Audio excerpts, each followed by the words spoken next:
अस्सलाम वालेकुम नाज़रीन, आज हमारे बीच जनाब फिरोज़ खान साहब जो किसी तारीफ के मोहताज नहीं है, कांग्रेस पार्टी के सीनियर कायद, नामपल्ली हल्के से जो 2 मरतबे एमएलए इलेक्शन और एमपी इलेक्शन भी कॉन्टेस्ट कर चुके हैं और जो अपनी बेबाक अंदाजी के लिए माने जाते हैं। आइए हम उनसे कुछ सवाल पूछते हैं जो आज हालात इलेक्शन के गुजर रहे हैं उनके ऊपर। अस्सलाम वालेकुम फिरोज़ भाई। वालेकुम अस्सलाम। फिरोज़ भाई, मेरे आपसे 4 सवाल है जो गुजरात इलेक्शन और जो दिल्ली एमसीडी इलेक्शंस हुए हैं, जो जिसका रिजल्ट आज तकरीबन आ चुका है, उसके ऊपर। तो एमसीडी इलेक्शंस दिल्ली के जो हुए हैं उसमें आम आदमी पार्टी टोटल जीत की तरफ जा रही है और कांग्रेस पार्टी सिमट के रह गई है, जो जबकि कांग्रेस पार्टी हिंदुस्तान की सबसे पुरानी पार्टी मानी जाती है। तो ऐसा क्यों हो रहा है? देखिए, बीजेपी में म्युनिसिपल कॉर्पोरेशन के अंदर 15 साल से बीजेपी थी जी दिल्ली में जी। उसको बोलते हैं एंटी इनकम्बेंसी। और अरविंद केजरीवाल मुख्यमंत्री दिल्ली का बेहतरीन काम कर रहे हैं। अरविंद केजरीवाल और अरविंद केजरीवाल की टीम, सबसे अहम चीज है कि करप्शन नहीं है वहां पे, और जो पानी, बिजली, स्कूलों को डेवलप और हॉस्पिटल में फ्री इलाज के कारनामे करके दिखाई आम आदमी पार्टी, अरविंद केजरीवाल और उनकी टीम, उसका इनाम मिल रहा है आज उनको दिल्ली में। हिंदुस्तान में हर जगह नरेंद्र मोदी ब्रांड चल रहा जी, मगर दिल्ली के अंदर केजरीवाल ब्रांड चल रहा, क्योंकि केजरीवाल काम पे भरोसा रखता, नरेंद्र मोदी सिर्फ जुमलों पे भरोसा रखता। रही बात कांग्रेस की, हक की बात है, कांग्रेस में 15 साल दिल्ली को राज करा, शीला दीक्षित हमारी मुख्यमंत्री थी। जितना भी डेवलपमेंट करे कांग्रेस ही करे, मगर तकलीफ इस बात की है कि जो भी सीनियर लीडर है वो लोग कांग्रेस के काम का प्रचार कर नहीं सके और कांग्रेस को मजबूती से पकड़ के चलना सके। तो जितने भी स्ट्रांग लीडर हैं वो या तो बीजेपी में चले गए, या तो आम आदमी में चले गए, या तो घर में बैठ गए। तो कांग्रेस का झंडा पकड़ने वाला आज दिल्ली में मौजूद नहीं है। तो इसका मतलब आप ये कहना चाहते हैं कि दिल्ली में सीनियर लीडरशिप खत्म हो चुकी है? जी हाँ, बेशक। और पलट के अगर आप आएंगे गुजरात इलेक्शन में आज बीजेपी को एनालिसिस जो बता रहे हैं इलेक्शन के रिजल्ट्स का, तो उनमें ये बताया जा रहा है कि बीजेपी नंबर 1 और डेवलपमेंट का काम नहीं हुआ। उसके बाद बीजेपी आ रही है। और तो क्या कांग्रेस को जो वोट कटे हैं कांग्रेस के, क्या आम आदमी पार्टी के आने की वजह से गुजरात में वोट कटे हैं, या फिर कांग्रेस का वहां पर भी बुरा हाल किसी वजह से हो रहा है? देखिए, फर्स्ट चीज, जो भी एग्जिट पोल में आ रहा वो नंबर 1 बीजेपी आ रही, नंबर 2 कांग्रेस आ रही, नंबर 3 आम आदमी पार्टी आ रही। रही बात, कांग्रेस पार्टी पूरी फोर्स से काम नहीं करी गुजरात इलेक्शन में। जितने भी गुजरात में जब इलेक्शन हो रहा था तो वहां पे राहुल गांधी रहने की जरूरत थी, सोनिया गांधी तो अभी बीमार है, चलिए प्रियंका गांधी रहने की जरूरत थी, और जितने भी सीनियर्स थे वो रहने की जरूरत थी। मगर अनफॉर्चुनेट ये है और अफसोस की ये बात है कि जितने भी टॉप मोस्ट लीडर्स हैं पूरे भारत जोड़ो यात्रा में बिजी हो गए और गुजरात के ऊपर तवज्जो नहीं दिए। और आज आप हिंदुस्तान को देख रहे हैं, हिंदुस्तान का ब्रांड बना हुआ है नरेंद्र मोदी, और वो ब्रांड पैदा हुआ गुजरात के अंदर, और वो ब्रांड अपनी पूरी लगन, तन, मन, धन, और जितने भी सीनियर मिनिस्टर्स, जितने भी मुख्यमंत्री, हर कोई बीजेपी का प्रचार गुजरात में कर रहे हैं। तो जो फोर्स से गए उन, वो फोर्स फिर से एक टाइम, 8वीं टाइम बीजेपी को गुजरात में जिता दे रहे। कांग्रेस फोर्स नहीं डाली, कांग्रेस का काम था फोर्स डालना। सुनिए, कांग्रेस का काम था फोर्स डालना। जो एंटी इनकम्बेंसी है, जो आप बात बोले, गुजरात में डेवलपमेंट नहीं हुआ, बट डेवलपमेंट नहीं हुआ भी बीजेपी आ रही पावर में, सिर्फ नरेंद्र मोदी की वजह से आ रही, वरना बीजेपी भी मुश्किल में गिर जाती थी गुजरात के अंदर। आम आदमी पार्टी है, ये भी बड़े नारे से गई, उम्मीदों से गई, जैसा पंजाब में गवर्नमेंट फॉर्म करी वैसा गुजरात में भी मैं कुछ कर दूंगा बोल के अरविंद केजरीवाल बहुत एक अच्छी नीयत से गए। पर गुजरात की आवाम, देखिए हर एक जमीन के अंदर अलग अलग सिचुएशंस होते, अलग अलग इक्वेशंस होते, अलग अलग हालात होते, वो हालातों की बुनियाद के ऊपर आपको वोट गिरते। तो गुजरात की आवाम नरेंद्र मोदी को और अरविंद केजरीवाल को एक बैलेंस में रख के, तराजू में रख के तोलने की कोशिश करी, और वहां पे नरेंद्र मोदी प्रधानमंत्री की शक्ल में, उनका वहां का बच्चे की शक्ल में, उनके दोस्त की शक्ल में, उनके भाई की शक्ल में नरेंद्र मोदी कामयाब हो गए। अभी हिमाचल प्रदेश में जो इलेक्शन हुए उसका रिजल्ट कल आने वाला है, तो वहां पे जो परसेंटेज जो भी बता रहे हैं उसमें ये बता रहे हैं कि कांग्रेस और बीजेपी बराबर, तो क्या वहां पे ऑपरेशन कमल फिर से काम करेगा? नहीं सुनिए, वहां पर भी एग्जिट पोल बता रहे हैं कि बीजेपी आगे है, तो वहां पर भी कांग्रेस पीछे है, थोड़ा थोड़ा पीछे है। 30 और 35 का आंकड़ा चल रहा है। 30 और 35 का आंकड़ा चल रहा है, वहां पर भी पीछे है। अगर से फर्ज करिए, आप समझो कि कांग्रेस नंबर 1 पे रहती, तो आप जिस तरह की बात कर रहे हैं, जो ऑपरेशन लोटस ये पक्का करते, कांग्रेस के एमएलए को खरीद लेते, बीजेपी में ला लेते, फिर बीजेपी की हुकूमत बनाते। तो क्या यानी इसका मतलब है कि कांग्रेस पार्टी से जो एमएलए जो भी लीडरशिप लड़ रही है, जिसको लीडरशिप दिया जा रहा है और जो लीडर बन के आ रहा है, तो क्या उनमें काबिलियत ये नहीं है, क्या बिकने के लिए बने हैं? देखिए आजकल चुनाव पैसों का चुनाव होगा। आज जैसा मुनमुड़ चुनाव देखें हमारे पास अभी by election, 200 crore TRS, 200 crore BJP, 1000 crore welfare schemes लगाते बोल के हर जगह पैसे हो गए। आज तक आप चुनाव देखे, लुंगी, धोती, कुर्ता, मटन, चिकन, शराब का था, पर आप ये चुनाव देखिए, बाइक का हो गया, कार का हो गया, 1 तोला सोने का हो गया, कंप्यूटर का हो गया, लैपटॉप का हो गया, बेटी के शादी के पैसों का हो गया। तो चुनाव की शक्ल बदल चुकी है अनवर साहब। आजकल चुनाव एक तिजारत बन गया। 90% लोग तिजारत करने को आ रहे हैं। नेक्स्ट जनरेशन को क्या करना है, समाज को क्या देने का है, कौम को क्या देने का है, अपनी गली बस्ती को क्या देने का है, अपने वतन को क्या देखने का है, अपनी कंट्री को, अपने स्टेट को, अपने सिटी को, सब बाजू घटा दो आप। खरीदार कहां मिलता, और बीजेपी आजकल खरीद रही। टीआरएस गवर्नमेंट जैसे यहां पे खरीदती, बीजेपी गवर्नमेंट भी खरीदती। हर एक चुनाव पैसों का हो गया। आवाम भी पैसे लेके वोट डाल रहा। आवाम को भी मेन मसले नहीं बात करना है, पब्लिक इश्यूज पे नहीं बात करना है।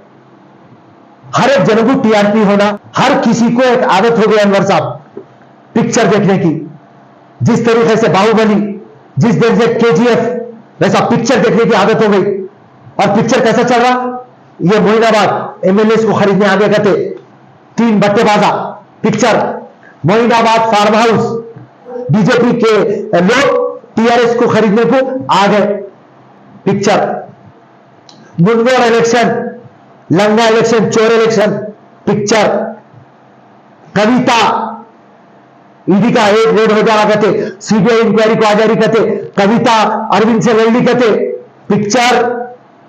बीजेपी का एमपी निजामाबाद, उसके घर पे अटैक करे, हम कविता को ये कर देते, वो कर देते पिक्चर। सो हर टाइम एक पिक्चर चल रहा। तो आवाम रियल इश्यूज के ऊपर वोट नहीं डाल रही, ना प्रेस रियल इश्यूज बताना चाह रही। पब्लिक को पिक्चर की आदत हो गई, न्यूज चैनल वालों को टीआरपी की आदत हो गई। तो करना क्या? अभी जो भारत जोड़ो यात्रा शुरू करे हैं राहुल गांधी जी, तो इससे मुल्क का और कांग्रेस पार्टी का फायदा क्या होने वाला है? देखिए, भारत जोड़ो यात्रा जो राहुल गांधी करे वो सबसे बेहतरीन काम करे। मैं 2 साल से बोल रहा हूं राहुल गांधी को बाहर आने का, और मैं राहुल गांधी की तुलना नरेंद्र मोदी से भी करा था।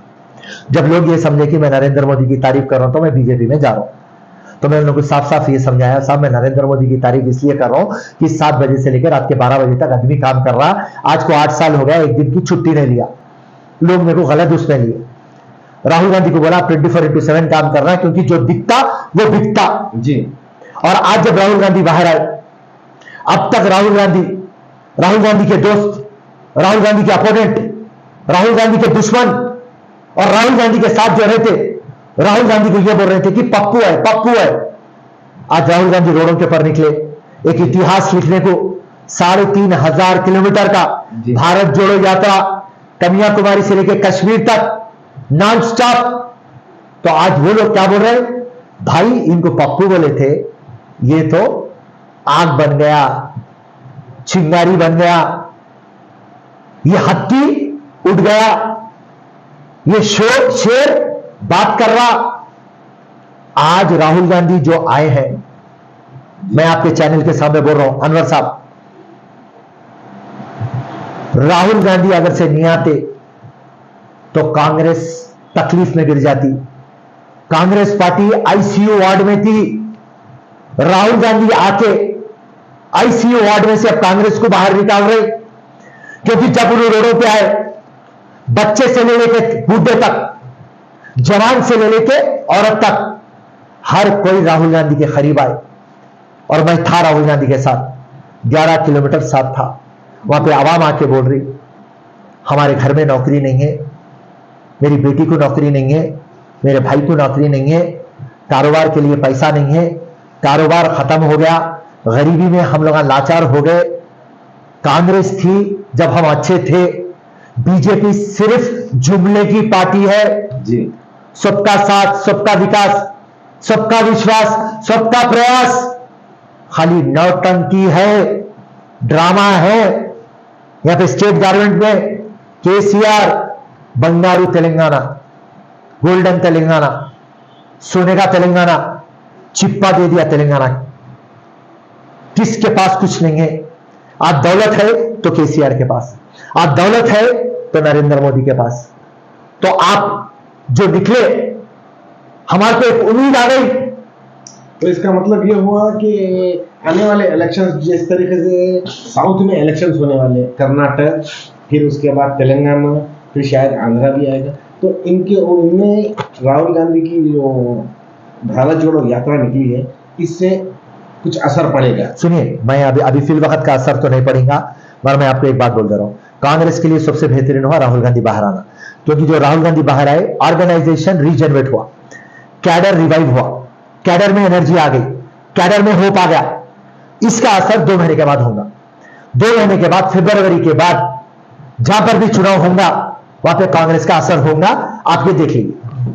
तो इसका मतलब ये कुछ टाइम के बाद कर्नाटक में इलेक्शन होने वाले हैं। क्या कर्नाटक इलेक्शन के ऊपर कांग्रेस की निगाह रहेगी? जिस तरीके से जो गलतियां गुजरात में हुई है, वो गलतियां यहाँ पे नहीं दोहराई जाएगी। अगर से कांग्रेस सीरियस नहीं है कर्नाटका का, मैं आपके चैनल के सामने बोल रहा हूं, अगर से कर्नाटका को लाइट लेंगे तो बीजेपी वहां पे पावर में आएंगी। तो तेलंगाना के बारे में क्या ख्याल है कि तेलंगाना में जो इलेक्शन होने वाले, कांग्रेस किस हद तक मजबूती बना रही है? देखिए, कांग्रेस टीआरएस को अल्टरनेटिव है तो कांग्रेस, मैं आपको बताता हूं उसका आंकड़ा, जो भी मेरे को सुन रहे हैं गौर से सुनिए आप। बीजेपी को सिर्फ शहर के अंदर दबदबा है, ग्रेटर हैदराबाद के अंदर दबदबा है, क्योंकि यहाँ पे हिंदू मुसलमान करते, यहाँ पे वो डिवाइड एंड रूल करते, भाग्य लक्ष्मी की बात करते, भाग्यनगर की बात करते, सर्जिकल स्ट्राइक की बात करते, ये तमाम फालतू लंगे बातें ये लोग करते रहते। तो ये सिर्फ हैदराबाद तक सीमित है।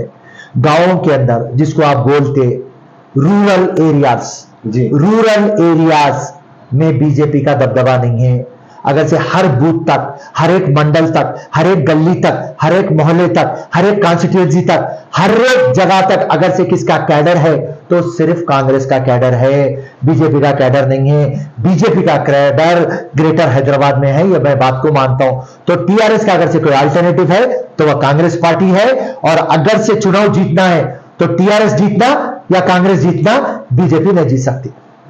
क्योंकि अभी जिस तरीके से वाईएसआरटीपी फॉर्म हो रही है, इधर से कांग्रेस फॉर्म है, टीआरएस है और दूसरे पार्टियां हैं, तो इन सब में वो डिवाइड होने के बाद तो बीजेपी को कुछ फायदा नहीं हो पहुंचेगा। सुनिए, बीजेपी का फायदा होना, बल्कि बीजेपी इतना हंगामा कर, टीआरएस के केसीआर के जानी दुश्मन बन गए ना, एक चीज था, मैं आज आपके चैनल के सामने बोल रहा हूं। केसीआर 7.5 साल बीजेपी के साथ मिलकर चला। नरेंद्र मोदी जो भी पार्लियामेंट में बिल पास करता उसको सपोर्ट करता था, चाहे वो प्रेसिडेंट का इलेक्शन रहने दो, वाइस प्रेसिडेंट का इलेक्शन रहने दो, नोटबंदी होने दो, नोटबंदी डिमोनेटाइजेशन होने दो, आर्टिकल 370 रहने दो, ट्रिपल तलाक लेने दो, हर एक मसले के अंदर, फार्मर्स इशू रहने दो, हर एक मसले के अंदर केसीआर साहब सपोर्ट करते गए। और एक शर्त रखे नरेंद्र मोदी के सामने कि साहब मैं आपको सपोर्ट करता चलूंगा मगर आप कभी तेलंगाना पे नजर नहीं डालना। तो अलाउद्दीन खिलजी जैसा पद्मावती पे नजर डाला, वैसा नरेंद्र मोदी अमित शाह तेलंगाना पे नजर डाल दिए। वहां से सांप मुंगूस की लड़ाई स्टार्ट हो गई। आज ऐसा हाल है, दोनों सांपों की लड़ाई हो रही और बीजेपी का power ED, CBI, income tax, election commission, supreme court, ये इनका पावर है। आज वो पावर का यूज कर रहे, औजार बना दिए, वेपन के वैसा यूज कर रहे। आज कविता को ग्रिप में ले रहे, कल केटीआर को ग्रिप में ले लेते। अब बीजेपी का मंसूबा ये है, क्योंकि केसीआर करप्शन करा, केसीआर सरप्लस स्टेट है, तेलंगाना सरप्लस स्टेट होने के बाद आज 3 लाख करोड़ से ज्यादा उधार है। 1 लाख करोड़ रुपए केसीआर और केसीआर की टीम कमाई इरिगेशन प्रोजेक्टों में, लैंड के धंधों में, टेंडरों में।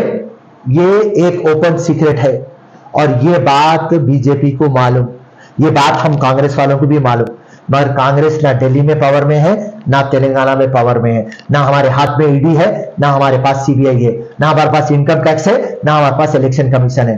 तो आज बीजेपी ये डिसाइड कर ली कि इनको केसों में लाना और केसीआर को तिहाड़ जेल भिजाना, केटीआर को चरलापल्ली, कविता को चंचलगुड़ा, ये प्लानिंग इनकी चल रही।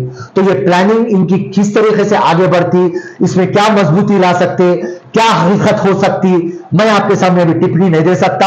मगर बीजेपी डिसाइड कर दी केसीआर को फिनिश कर देना। केसीआर को भी समझ में आ गया कि मैं जिंदा है जब तक मैं मेरे बेटे को, मेरी बेटी को और मेरी पार्टी को बचा पाऊंगा, मेरे को कुछ हो गया तो मेरी बेटी को, मेरे बेटे को और मेरे पार्टी को एनाकोंडा, जो बड़ा सांप रहता, जो निगल लेता, वो बीजेपी और नरेंद्र मोदी करने वाली है। ये लड़ाई दोनों सांपों की चल रही, बट कैडर अगर से है तो कांग्रेस पार्टी के पास है। और कांग्रेस पार्टी रेवंत रेड्डी की सदारत में यूनाइटेड होके, अपने ईगो को बाजुक रख के, कोऑर्डिनेशन से, वन पॉइंट प्रोग्राम में अगर से पब्लिक में गया और पब्लिक को समझाया कि ये जो भी पैसा है वो तुम्हारा पैसा है, ये लोग के पास जो भी पैसा आया अपने टैक्स का पैसा है, तुम्हारे बच्चों के फ्यूचर का पैसा है, तुम्हारे डेवलपमेंट का पैसा है, ये लोग खा लिए, ये लोग सिर्फ नाम के लिए जुमला, नाम के लिए सबका साथ, सबका विकास, सबका प्रयास, सबका विश्वास, ये सब बातें करे। केसीआर ड्रामा करा। कांग्रेसी पार्टी है जो तेलंगाना दी और तेलंगाना को डेवलप कर सकती। ये बात अगर से रेवंत रेड्डी की सदारत में हम बस यात्रा करते हुए, पद यात्रा करते हुए, हर गली हर मोहल्ला जाके समझाए और हमारा कांग्रेस का कार्यकर्ता गली में कोई भी अच्छे बुरे में सामने आए, कांग्रेस का झंडा नजर आए, हर बूथ में नजर आए, तो मैं आपको गारंटी से लिख के देता हूं, आवाम नाखुश है। आपका कैमरा लेके चलो मेरे साथ, किधर चलते आप चलिए, जहां पर भी अगर से मैं पूछूंगा आपको कुछ मिला क्या, तो पब्लिक बोलेंगी नहीं, सिर्फ वादे मिले, हकीकत में कुछ नहीं मिली। सिर्फ एक सिंपल एग्जांपल देता हूं आपको। आपका नाम है अनवर, मेरा नाम है फिरोज खान। वो अलग बात है, मैं हिंदुस्तानी हूं, आप भी हिंदुस्तानी है। एक स्पेसिफिक क्वेश्चन का आंसर देना चाहता हूं। मैं मुसलमान हूं, केसीआर 12% देता हूं बोले, नहीं दिए। वक्फ बोर्ड को जुडिशरी पावर देता हूं बोले, नहीं दिए। मुसलमानों को नौकरी देता हूं बोले, नहीं दिए। डबल बेडरूम देता हूं बोले, नहीं दिए। खवातीन को डेवलप करता हूं, स्किल डेवलपमेंट लगाता हूं बोले, नहीं दिए। सच्चार कमेटी रंगनाथ मिश्रा की रिपोर्ट की बुनियाद के ऊपर दलितों से भी गए गुजरे हैं मुसलमान, मुसलमानों को हर जगह बेवकूफ बनाए, वोट बैंक राजनीति करे। मैं इंसाफ करूंगा, मैं मुसलमानों को डेवलप करूंगा, ओल्ड सिटी को डैलस बनाऊंगा, ओल्ड सिटी को सिंगापुर बनाऊंगा, ओल्ड सिटी को इस्तांबुल बनाऊंगा, बोल के आप ओल्ड सिटी को 8 साल से आप नहीं आए। मेट्रो रेलवे के लिए आप इंटरेस्ट नहीं दिखाए, उस्मानिया हॉस्पिटल आप डेवलप नहीं करते, मुसलमानों के लिए स्कूल डेवलप नहीं करते। आप हर जगह के रेटा बढ़ गए, ओल्ड सिटी के रेटा वैसी है, ओल्ड सिटी आज ब्लैक लिस्टेड है।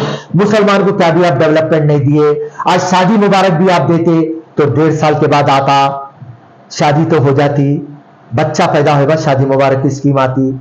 आप एक ही चीज करें मुसलमानों के लिए, शादी मुबारक। इसी तरीके से आप बीसी बैकवर्ड क्लास के लिए आप क्या करें, एसटी शेड्यूल ट्राइब के लिए आप क्या करें, एससी शेड्यूल कास्ट के लिए आप क्या करें, ओसी आप क्या करें, आप किसके लिए कुछ नहीं करें। ऐसा माहौल आप बना के रखें। अगर से कांग्रेस पार्टी, रेवंत रेड्डी और पूरी टीम अगर से यूनाइटेड हो गए, ये बात पब्लिक को जाके समझेंगे कि किसको कोई फायदा नहीं हुआ तो वो पॉलिटिकल पार्टीज को हुआ, स्टेट में हुआ केसीआर और केसीआर की टीम को हुआ, केसीआर और केसीआर के खानदान को हुआ, दिल्ली में हुआ तो नरेंद्र मोदी, अमित शाह और उनकी टीम को हुआ, कोई आम आदमी को नहीं हुआ, कोई गरीब आदमी को नहीं हुआ। तो आज हर कोई लाचार बेबस है साहब। ऐसे सिचुएशन के ऊपर अगर से कांग्रेस एकजुट हो गई और इतिहाद दिखाई तो मैं अपने खून से लिख देता हूं, कांग्रेस 2033 223 नवंबर में चुनाव होंगे और कांग्रेस यहाँ पे पावर में आ जाएगा। तो आप लोग किन विषयों के ऊपर तेलंगाना में इलेक्शन लड़ेंगे? कुछ आप लोगों ने ऐसा, पार्टी ने कुछ सोचा है? इश्यूज मैं आपको बता दिया अभी अनवर साहब, हर एक इशू हमारे सामने है, एक भी इशू फुलफिल नहीं हुआ, हर जगह पे करप्शन हुआ, कोई भी वादे मुकम्मल नहीं हुए। आज जो आप फार्मर्स को वादा करे थे कि फार्मर्स का लोन हम क्लियर कर देंगे, वो आप नहीं करे। पर आप रईतु बंधु दे रहे, आप रईतु बीमा दे रहे, पर फार्मर्स का लोन आप क्लियर नहीं करे। इस तरीके से हर जगह, जैसे आपने को 12% नहीं दिए, इस तरीके से हर जगह, हर एक कम्युनिटी में, हर एक कास्ट इक्वेशन के ऊपर, हर एक डिस्ट्रिक्ट में जो वादे करे वो मुकम्मल नहीं हुए। ये आवाम को समझाना है। तो सिर्फ अवेयरनेस अवेयरनेस अवेयरनेस ये लाएंगे तो हम जीतेंगे और उसके लिए हमारे को इतिहाद में आना पड़ेगा। तो यानी अगर कांग्रेस पार्टी इख्तियार में आती है तेलंगाना में तो इन इशुओं के ऊपर अपना काम करेगी जी। और हमें ये सुनने में आ रहा है, आज शहर हैदराबाद में एक अफवाह गर्म हो रही है कि फिरोज खान नामपल्ली से इलेक्शन आपके नहीं लड़ने वाले हैं। ओके, तो क्या आपकी जगह पे कोई और इलेक्शन लड़ने वाला है, तो ताकि पब्लिक को ये खुशफहमी या फिर उनके दिलों में जो शशोपंच बना हुआ है उसको दूर कर दें? सुनिए, आप नामपल्ली लड़ना नहीं लड़ना मेरे हाथ में नहीं है। हाईकमांड जो सीट पे लड़ो बोलेंगे मैं उस सीट पे लड़ूंगा। नंबर 1, नामपल्ली आपको जैसा हम पहले से बोले, नामपल्ली से एक लगाव है। नामपल्ली को हम हमारा खानदान समझते और बेशक हम नामपल्ली को नहीं छोड़ना चाहेंगे। अगर से खुदा ना खास्ता अल्लाह ना करे ऐसा वक्त आएगा, अगर से मैं नामपल्ली छोड़ूंगा हाईकमांड के ऑर्डर पे, तो मैं जिसको बोले उसको टिकट मिलता। बस हमको सुनने में आ रहा है ये कि या तो आपके भाई या कोई और, मैं उनका नाम जाहिर नहीं करना चाहूँगा। सुनिए बात, सुनिए, आप जो भी नामा बोल रहे हैं आप इजहार करो ना करो मैं समझ जाता हूँ पॉइंट। फिरोज खान अगर से नामपल्ली से जाएंगे, पहली बात नहीं जाएंगे, अगर से जाएंगे तो जो सबसे तगड़ा जो नामपल्ली को संभाल सकेगा मैं उसको दूंगा। फिरोज खान का भाई होगा, फिरोज खान का एक अलग लगाव है अपने भाई से, मगर जब सियासत की बात आती सबसे तगड़ा नामपल्ली पे राज करना, बस इतना। तो ये थे हमारे फिरोज खान साहब जो अपने बेबाक अंदाज में अपनी पार्टी हो या कोई और लीडरशिप हो उनको नसीहतें और सच्चाई बयान कर रहे हैं।